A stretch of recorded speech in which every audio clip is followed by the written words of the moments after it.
So hi everyone, this is Vikas Gupta and you're watching our channel morning batch. बच्चों, आज हम लोग लेके आए हैं मॉलिक्यूलर मास। ठीक है, और बहुत ही इंपॉर्टेंट मोल कंसेप्ट। ये बहुत ही इंपॉर्टेंट मैं इसलिए कह रहा हूँ क्योंकि मोल कंसेप्ट आपका class 9th, class 10th, 11th, 12th, higher classes सब जगह यूज़ होगा। ठीक है, ये आपका हर जगह यूज़ होगा बच्चों, तो इसको बहुत ही ध्यान से समझना। By the end of the video you will have ample enough confidence to solve every question of mole. ठीक है, आप इस कॉन्सेप्ट को समझ चुके होंगे, I assure you, by the end of the video. और इस पे जितने अच्छे अच्छे क्वेश्चन आ सकते हैं मैं उसको लगवाऊंगा और आप कॉन्फिडेंटली कर भी लोगे। ठीक है, तो हम लोग मॉलिक्यूलर मास से स्टार्ट करते हैं और फिर मोल कंसेप्ट पे आते हैं। तो देखिए, मॉलिक्यूलर मास क्या होता है। एटॉमिक मास आपने समझा था कि एक एटम का मास को हम लोग कहते हैं एटॉमिक मास, जो कि हम लोग यू से डिनोट करते हैं, यूनिफाइड मास। ठीक है बच्चों, तो मॉलिक्यूलर मास ये होता है कि आपके एक मॉलिक्यूल में जितने भी एटम्स हैं, सारे एटम्स के एटॉमिक मास को जब आप ऐड कर देते हो तो उसको हम लोग कहते हैं मॉलिक्यूलर मास। और इसको रिलेटिव मॉलिक्यूलर मास भी कहते हैं क्योंकि ये रिलेटिव टर्म है, वो आपका यू में आता है। जैसे मान लीजिए फॉर एग्जांपल कोई मॉलिक्यूल है AB2, जहां पर ए बी क्या है बच्चों, एक कोई एलिमेंट है, जनरल में बता रहा हूं। ठीक है, तो जब आप मॉलिक्यूलर मास निकालोगे, मॉलिक्यूलर मास ऑफ AB2, देखिए जनरल बता रहे हैं बच्चों, अभी हम एग्जांपल लेता हूं। तो आप क्या करोगे, एटॉमिक मास किसका ऐड करोगे, ए का, प्लस जितने भी एटम, मैंने क्या कहा था, molecular mass is the sum of the atoms of each element in a molecule. तो इसमें twice into atomic mass of B. ठीक बच्चों, और ये पूरी जो यूनिट आएगी यू में आएगी, यूनिफाइड मास आएगी। कभी आप गलती से भी ग्राम मत लिख देना, केजी मत लिख देना, that will be a totally wrong solution. ठीक है, अब हम लोग रियल वर्ल्ड एग्जांपल देखते हैं। जैसे कि मान लीजिए हमारा है H2O। ठीक, तो एटॉमिक मास ऑफ H कितना है बच्चों, 1। अब कितने एटम्स हैं, 2, तो 2 इंटू 1। ठीक है, प्लस ऑक्सीजन का कितना है, 16। ठीक है, तो कितना हो जाएगा, 2 इंटू 1 2, 2 प्लस 16 18। बताइए यहाँ पर क्या लिखोगे, या तो छोड़ दो और नहीं लिखना है तो यू लिख दो, मतलब यूनिफाइड मास। ठीक है, सिमिलरली कार्बन डाइऑक्साइड का देख लेते हैं। तो कार्बन डाइऑक्साइड में कार्बन का कितना है, 12 है, प्लस ऑक्सीजन का कितना है, 16 है, और 2 है इसलिए 2 टाइम्स। ठीक है, तो ये कितना हो जाएगा, 12 प्लस 16 टू ज़ा 32, और ये कितना हो जाएगा, 2 2 4 और 3 1 4, 44 यूनिफाइड मास या यू। ठीक है बच्चों, तो ये तो आपका हो गया मॉलिक्यूलर मास। मॉलिक्यूलर मास एक रिलेटिव टर्म है क्योंकि आप रिलेटिव निकाल रहे हो, और कोई ग्राम केजी मत लिखना, गलत हो जाएगा। आप केवल लास्ट में यूनिट या तो छोड़ देना, नहीं तो यूनिफाइड मास यू लिख देना। ठीक है बच्चों, और हम लोगों ने इस तरीके से बताया। इसी तरीके से बहुत सारे क्वेश्चन हैं, आप और भी निकाल सकते हो। जैसे मान लीजिए HNO3, फटाफट हम लोग निकाल लेते हैं। H का कितना हो जाएगा, 1, और नाइट्रोजन का कितना हो जाएगा, 14, और ऑक्सीजन का 16 है, और 16 इंटू 3 है क्योंकि 3 है, तो 14 प्लस 1 15, और 16 3 6 8 48 हो गया। ठीक बच्चों, तो ये आपका कितना हो गया, 5 8 13, और 1 1 2 4 6 63 यू।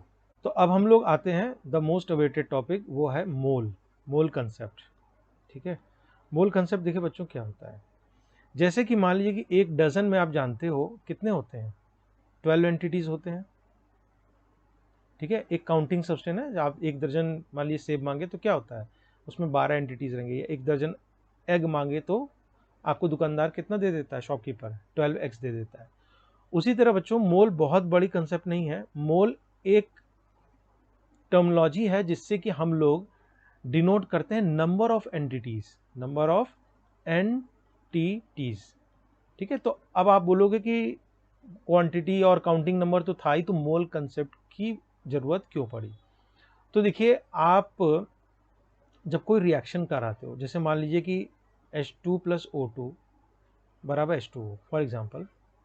ठीक है, इसको बैलेंस कर दीजिए, 2 2 ज़ा 4, 2 2 ज़ा 4, और ऑक्सीजन 2 ऑक्सीजन 2। ठीक है, ये बैलेंस्ड हो गया। तो ऐसा नहीं बच्चों, जब आप केमिकल रिएक्शन इन्वॉल्व करते हो, कुछ हाइड्रोजन गैस लेते हो ग्राम्स में, कुछ ऑक्सीजन लेते हो, कुछ पानी बनता है, तो ऐसा नहीं कि ये एक मॉलिक्यूल होता है, ये एक मॉलिक्यूल होता है और 2 मॉलिक्यूल बनता है, ये 4 मॉलिक्यूल ले लिए, 5 मॉलिक्यूल रिएक्ट करके 9 मॉलिक्यूल, वहां पर करोड़ों अरबों मॉलिक्यूल यूज होते हैं। ठीक है, तो उतने सारे लार्ज क्वांटिटीज को डिजिग्नेट करने के लिए काउंटिंग सिस्टम थोड़ा सा दिक्कत होती है।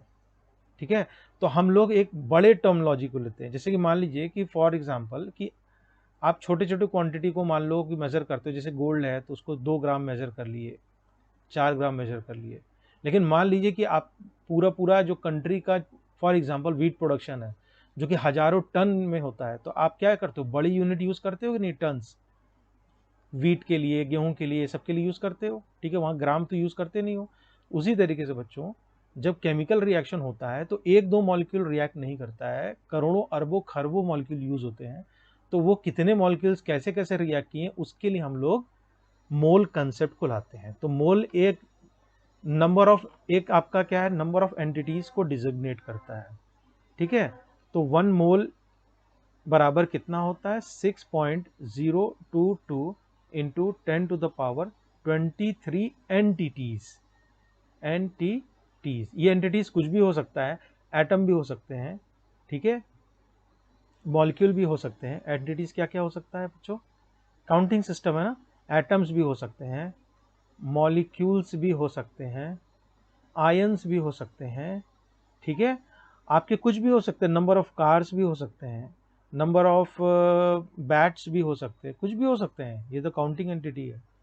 ठीक है, लेकिन ये अलग बात है कि मोल को हम लोग केमिस्ट्री में यूज करते हैं, क्योंकि मैंने बताया कि खरबों खरबों मॉलिक्यूल यूज होते हैं। तो जब भी हम एक मोल की बात करें तो आप याद रखना कि 6.022 इंटू 10 टू द पावर 23 की बात कर रहे हैं एंटिटीज की। एंटिटीज कुछ भी हो सकते हैं, एटम्स भी हो सकते हैं, मॉलिक्यूल भी हो सकते हैं, आयंस भी हो सकते हैं। ठीक बच्चों, अब देखिए 6.022 इंटू 10 टू द पावर 23, ये कहलाता है एवोगैड्रो कांस्टेंट या एवोगैड्रो नंबर। ठीक है, 6.022 इंटू 10 पावर 23 आपका बच्चों एन से डिनोट होता है, और इसी को हम लोग कहते हैं एवोगैड्रो कांस्टेंट या नंबर। एवोगैड्रो नंबर कह लीजिए या कांस्टेंट कह लीजिए। ठीक है बच्चों, तो इतनी बात तो आपकी मोल की क्लियर हो गई। अब आप बोलोगे कि केमिस्ट्री में इसको हम लोग कैसे यूज करते हैं।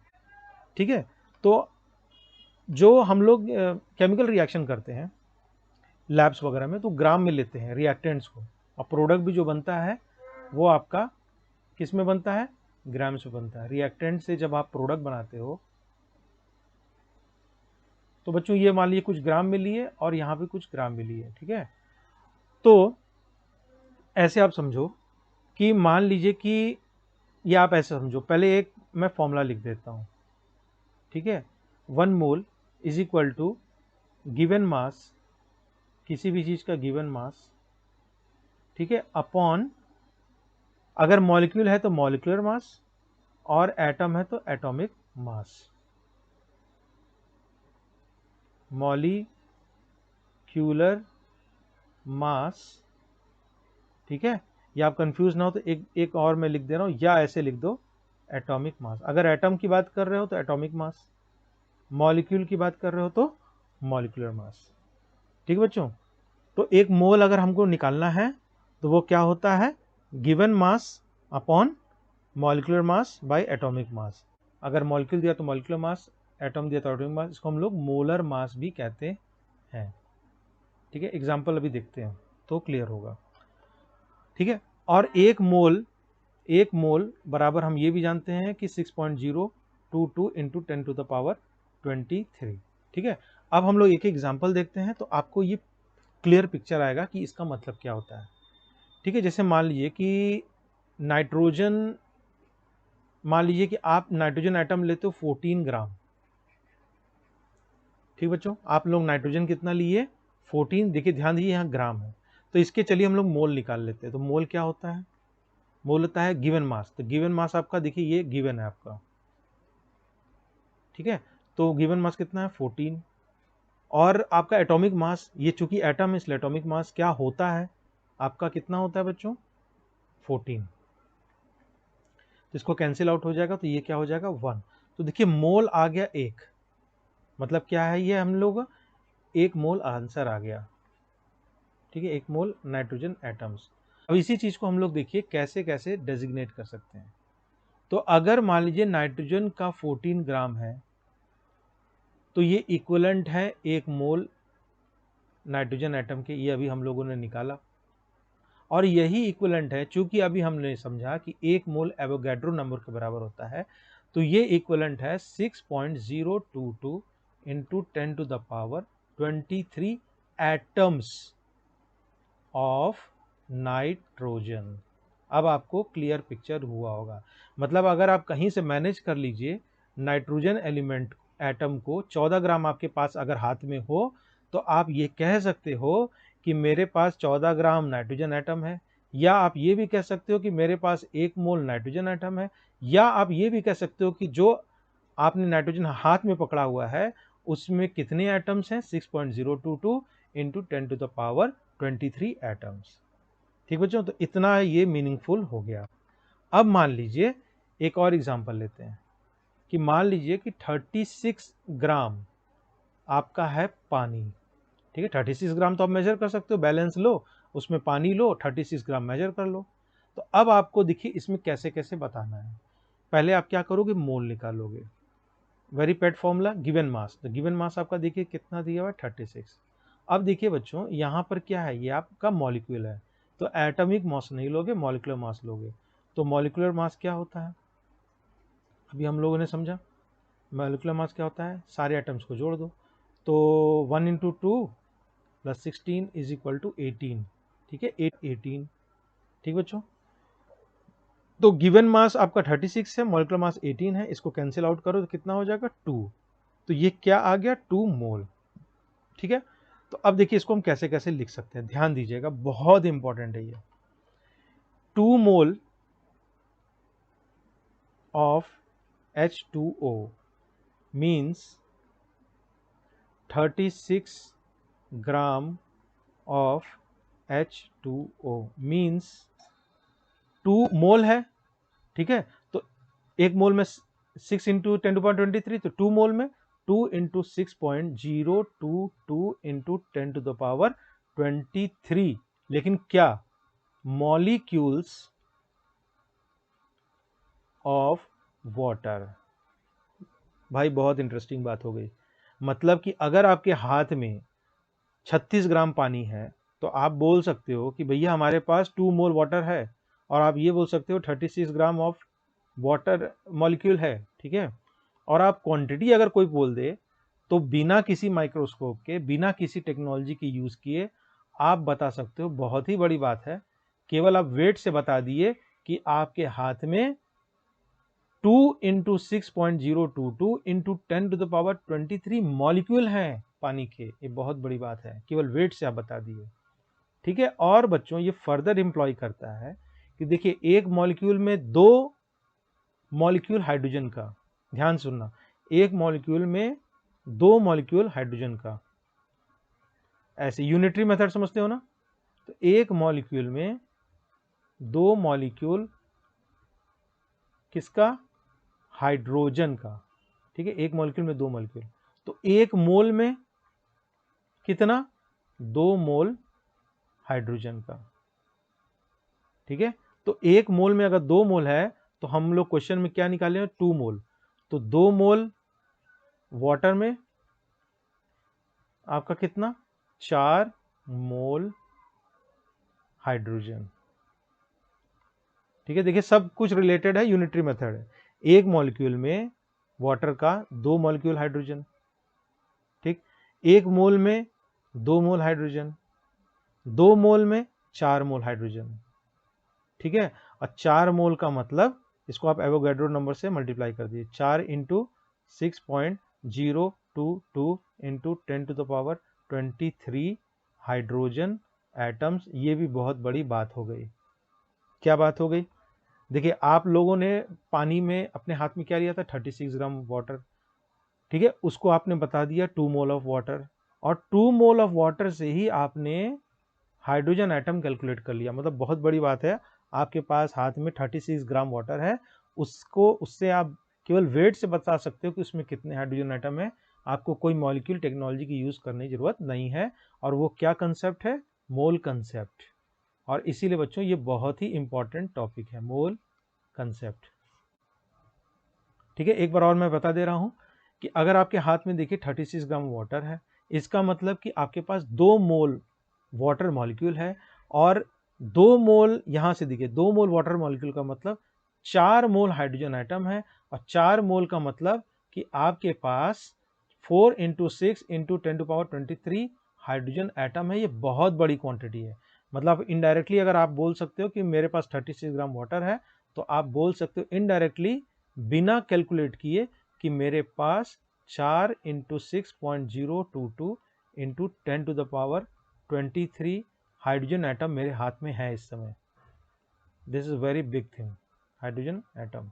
देखिए ये कितनी बड़ी क्वांटिटी, 4 × 6.022 × 10⁻23। लास्ट टॉपिक था मूल कंसेप्ट, तो इस पे मैं एक क्वेश्चन करा दे रहा हूँ। उसके बाद एक्सरसाइज वगैरह आप लगाएंगे। एक्सरसाइज वगैरह में कोई दिक्कत होगी तो प्लीज़ कमेंट कि आपको कौन सा क्वेश्चन नहीं आ रहा, तो मैं बताऊंगा।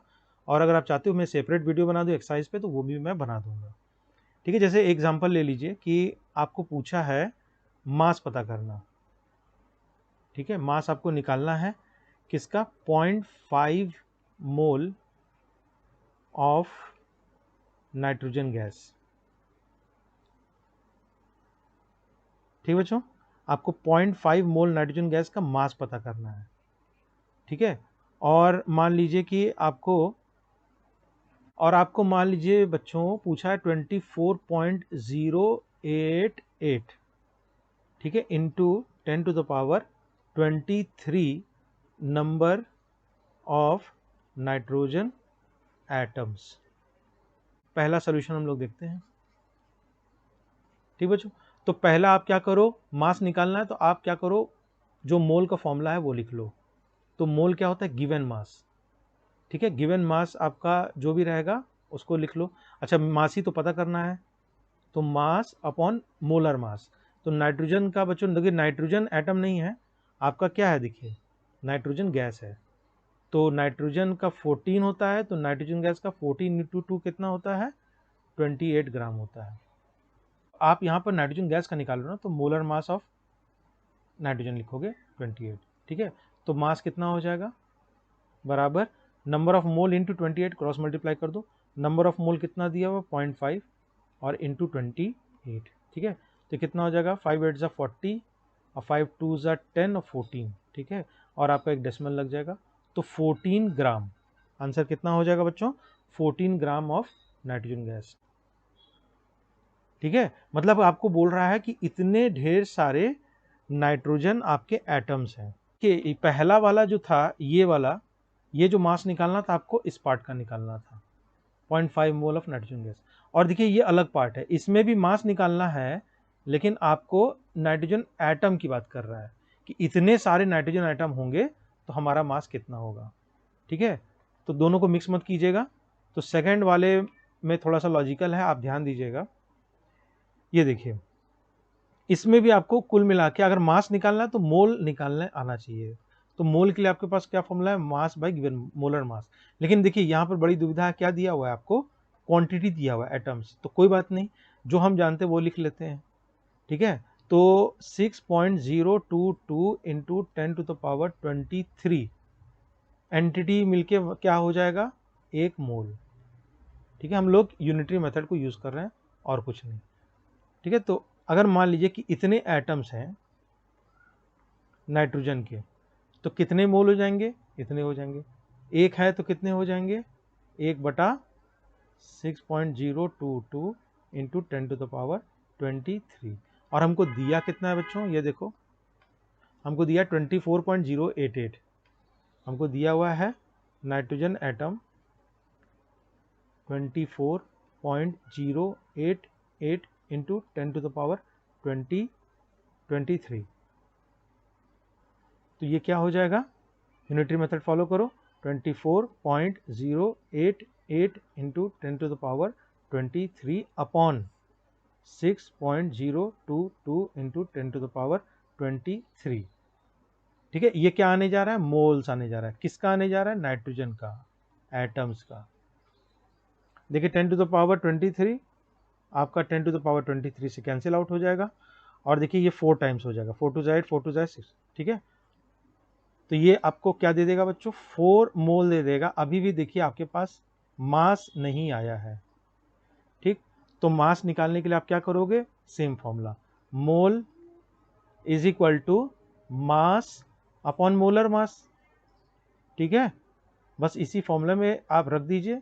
तो मास आप, मोल आपको दिया है 4, मास आपको पता करना है, ठीक है। और नाइट्रोजन एटम की बात हो रहा है, तो नाइट्रोजन एटम का 14 होता है। तो इससे बच्चों कुछ नहीं, बस आप क्रॉस मल्टीप्लाई कर दीजिए, मास आपका कितना आ जाएगा, 4 इंटू 14, 4 4 जा 16, 4 1 जा 4 5। अब देखिए ये यू में नहीं आएगा, ये मोल का है ना, तो जब भी मोलर मास लिखते हैं वो आपका ग्राम में आता है, ठीक बच्चों। तो आपको देखिए कितना आ गया फाइनल आंसर, 56 ग्राम। मतलब कि अगर आप 20 कितना था, 24.088 into 10 to the power 23 nitrogen atom लेते हो अपने हाथ में, बहुत बड़ी क्वांटिटी है। तो जब वो लोगे तो आप बता सकते हो कि इसका पूरा मास, ठीक है, without any technology, without any microscope, आप बता सकते हो कि इस पूरे जो एटम्स का मास है वो आपका है 56 gram. That is the quality of the mole concept, कि आपका वो आप पूरा वेट निकाल सकते हो, कितने एंटिटीज निकाल सकते हो, ठीक है। तो इन अ नटशेल एक मोल में एवोगैड्रो नंबर बराबर होते हैं 6.022 × 10⁻23 एंटिटी। वो एंटिटी, एटम, मॉलिक्यूल कुछ भी हो सकते हैं। और मोल से आप मास निकाल सकते हो, गिवन मास से आप मोल निकाल सकते हो, और मोल से आप एंटिटी भी निकाल सकते हो, ठीक है। तो ये क्वालिटी है बच्चों मोल कंसेप्ट की। तो आज की वीडियो में बस इतना ही। आई होप ये आपको वीडियो बहुत ही इन्फॉर्मेटिव, अच्छा और यूजफुल लगा होगा। इस तरह की और अच्छी वीडियोस पाने के लिए आप हमारे चैनल पर सब्सक्राइब कर सकते हो मॉर्निंग बैच पे। वीडियो अच्छा लगा लाइक शेयर कर देना। मिलते हैं नेक्स्ट वीडियो में एक नए टॉपिक के साथ। Till then keep learning.